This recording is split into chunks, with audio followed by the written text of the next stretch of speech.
This is Bob Oliphant from the Westford Historical Society and Museum, bringing you Episode 7 of Season 4 of the Westford Wardsman podcast. The Westford Wardsman newspaper was part of Turner's Public Spirit, a weekly newspaper in Ayer a century ago. In this episode, we'll be reading the Wardsman for the week ending Saturday, February 18th, 1911, and I'll elaborate on what was happening in Westford that week. The week starts with the item on the Tadmont Club.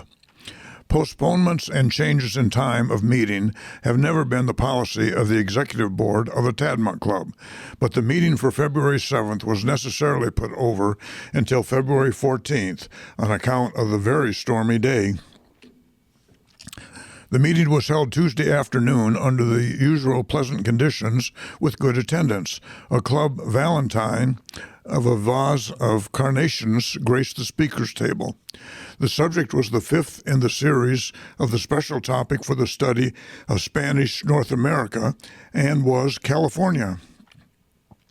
Miss Grace Lawrence of Ford's Village, who spent last winter and spring on the western coast, about 6 months in all, was the speaker of the afternoon and had prepared one of the best of travel papers, adding one more to the list of excellent ones this club has enjoyed. It was well written and well delivered, and portrayed entertainingly the enterprises, climate, size, and great natural beauties. In the latter part of her paper, Miss Lawrence outlined a most interesting account of the early Spanish mission schools of Southern California. It was a gracious and capable service that Miss Lawrence extended to the club, and those present extended their most cordial appreciation and have made her an honorary member of their number. The speaker and the subject for the next meeting, February 21st, are sure to be good.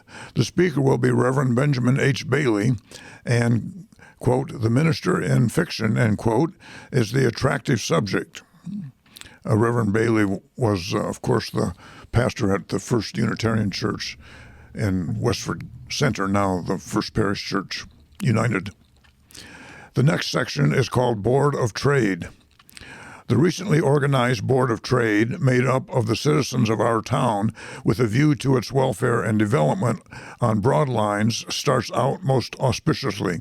There are 12 articles in the Constitution, the first two of which give a good idea of the proposed scope of the organization and are as follows. Article 1, the association shall be known as the Westford Board of Trade.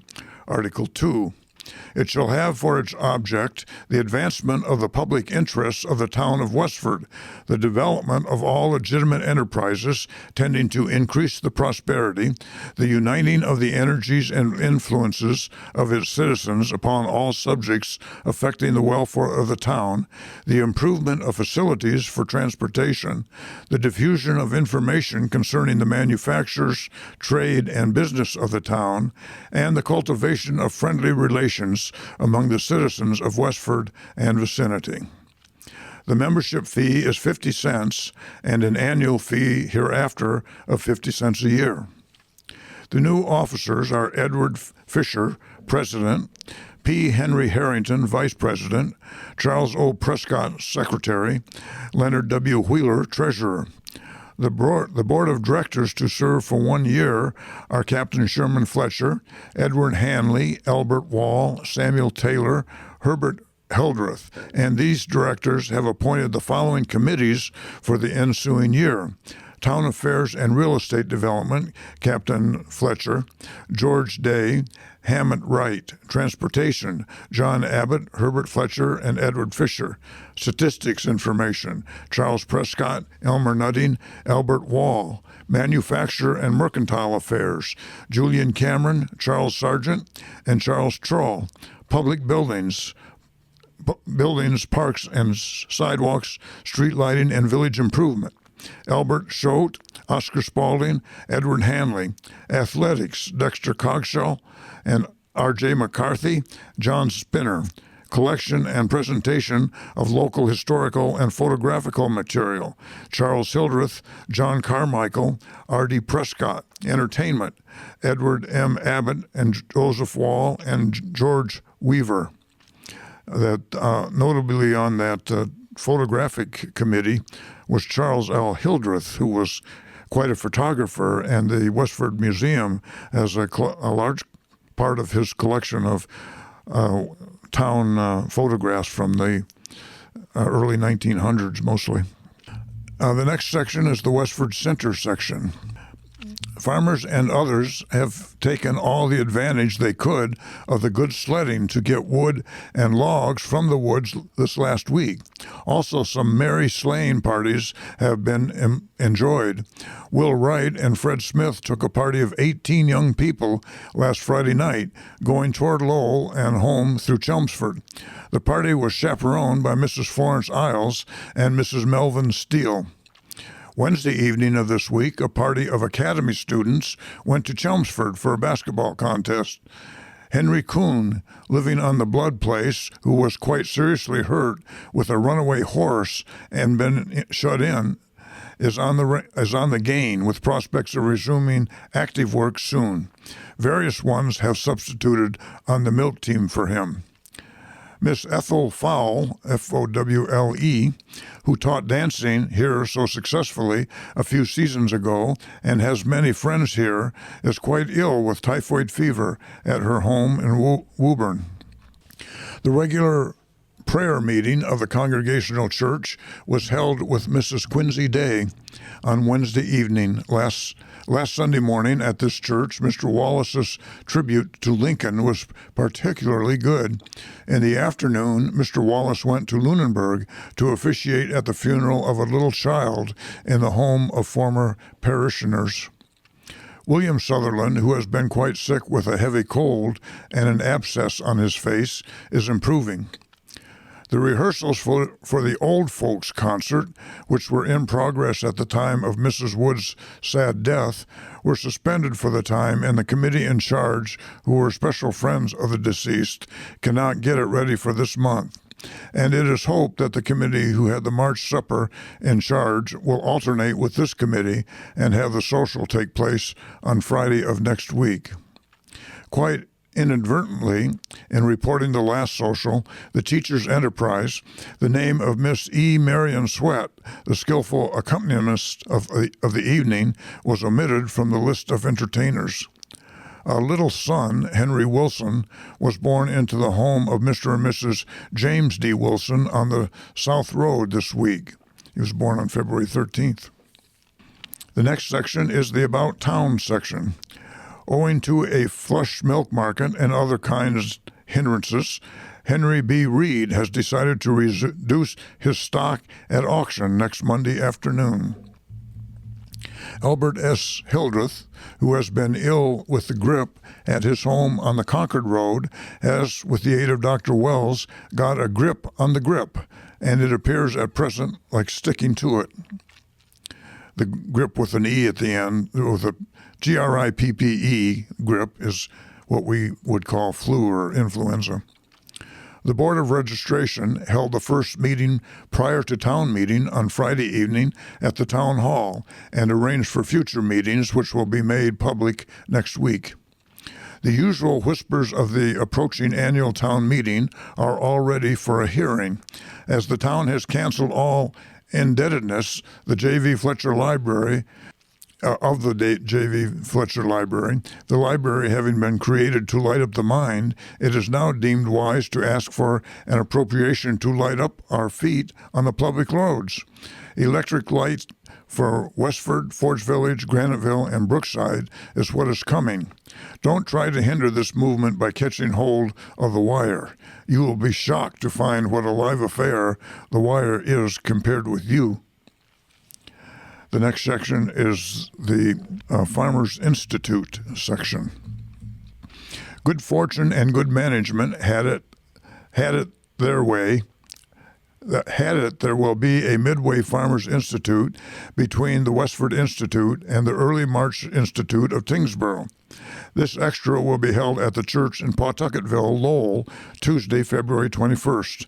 The address of the day will be given by Dr. George M. Twitchell of Maine, former editor of the Maine Farmer, and at present president of the Maine Pomological Society and practical farmer. In the forenoon, his subject will be The Coming Man, and in the afternoon, Stumbling Blocks. This usual dinner and after-dinner attractions promise well for digestion without dyspepsia tablets. This is the third institute given by Middlesex North this winter. The fourth and last will be given in Tingsboro in early March. And the next paragraph is another report of a death. Mrs. Helen E. Swain, aged 45 years, died at her home on the Dunstable Road on Friday, February 10th, after several months' illness. Hospital treatment last autumn failed to bring relief as expected, and a gradual decline resulted until the frailties of the flesh obeyed the universal law of change.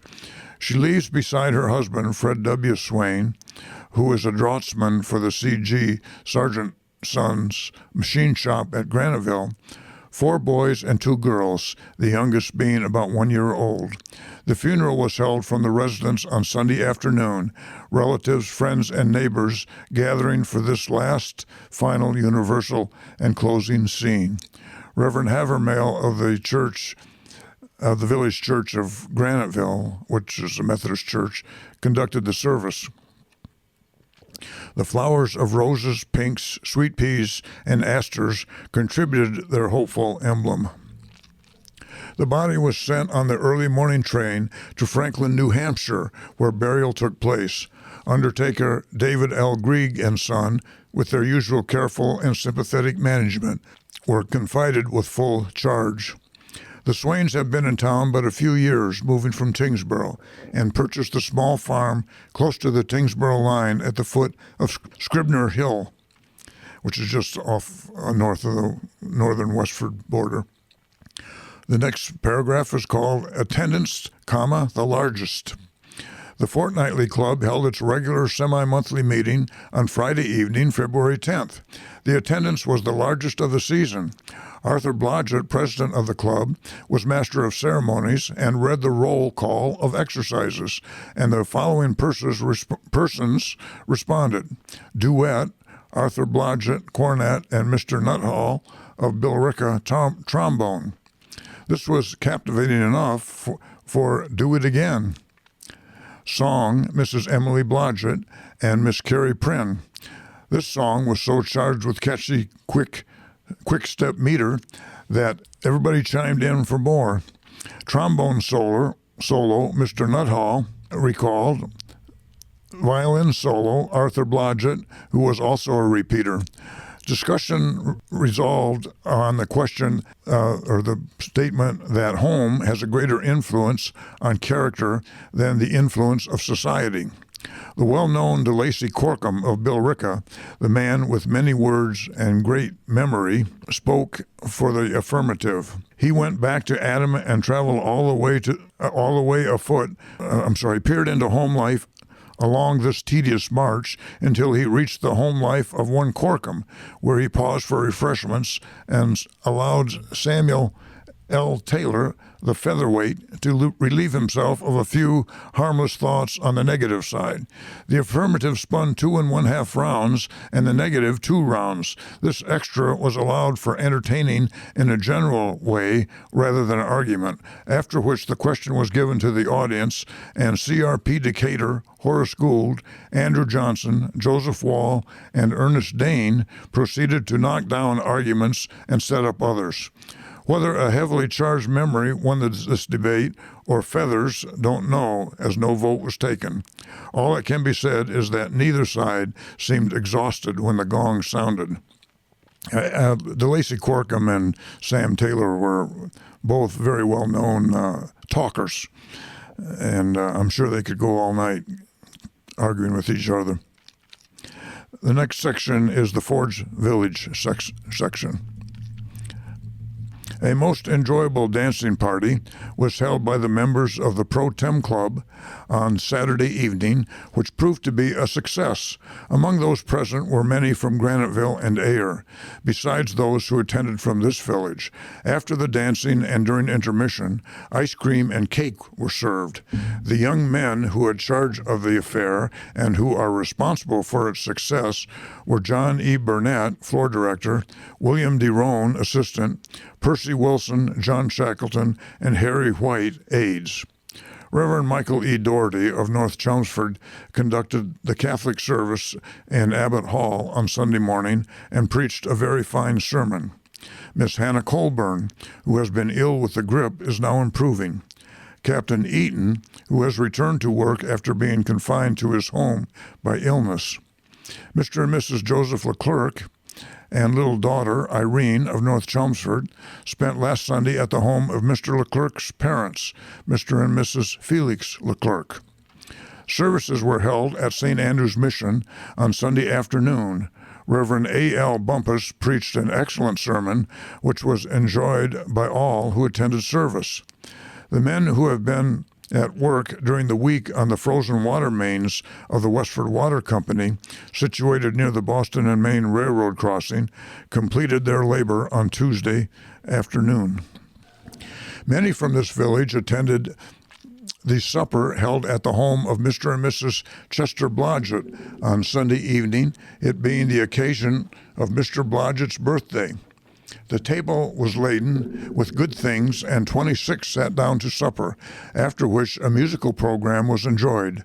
The merry party broke up later and were driven home in a huge sled, which was a most enjoyable wind-up of the happy event. The ladies' sewing circle met on Wednesday afternoon at the usual hour. A dainty luncheon was served. There was no rehearsal of St. Andrew's Choir on Wednesday evening. The next section is entitled Large Attendance. The tryout for speedy horses was held on Forge Pond on last Sunday afternoon with a very large audience. The racing took place at the Beaverbrook side of the pond and covered about 1/4 of a mile in length. As no time was set, it was not known at just what hour the speed trials would start, but a little after 2 o'clock, a few of the fast horses gathered, including Henry Healy's Chestnut, Angus MacDonald's Bay, Austin Healy's Little Mare, Mr. Graves with his Black Horse, the Yap brothers, and Victor Pigeon with his Bobtail, and started for the run, each time with Austin Healy's mare in the lead. Other high steppers soon gathered to have a try, but to the amazement and disappointment of all, it was discovered that Mr. Healy had turned homeward before the finish of the game, which would have been very interesting had he remained to see things through. The question is still left in debate: who owns the fastest trotter? It will be decided, however, on next Saturday afternoon, when a fair and square trial will be held on the pond at 2:30 o'clock. This race will be run on racing rules and will be open only to Graniteville, Forge Village, Littleton, and Westford. 3 judges will be on hand to give the decision, and prizes will be awarded the winners. It will be a square deal, and it is hoped that a large number will participate. That's the news in Westford for the week ending Saturday, February 18th, 1911.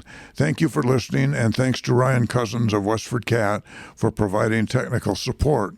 You can find transcriptions and podcasts from the Westford Wardsman at our website at museum.westford.org, or visit the Historical Society's Facebook page for more Westford news from days gone by.